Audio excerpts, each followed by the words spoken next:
I'm David Quinn and I work for ALM Translations. And if I'm an exporter or thinking about getting into exporting, what can you do for me?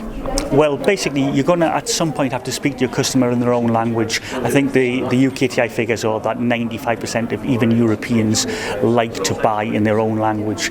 And at that point, you need to speak to people like ourselves. In terms of the market, a lot of people have heard about Google Translate and these other software services, etc. Have you got any advice about those kind of platforms? Oh, certainly, and don't discount them.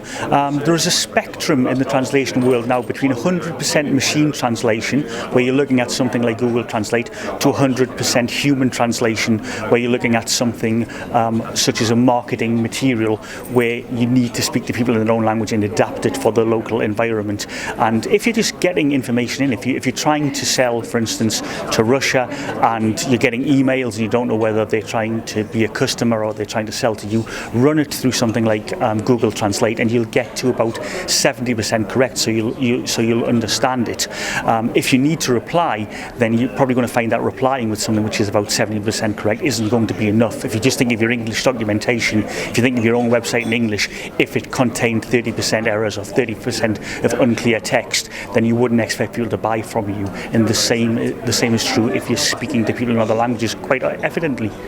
To get more great advice on how to grow your business through export, visit our website export.buzz. There you will find case studies of Midlands-based businesses who have made a success of international trade and great advice from expert service providers. This film was produced by David James, a specialist in business communications for the Midlands. You can contact him for your business communications through the website export.buzz.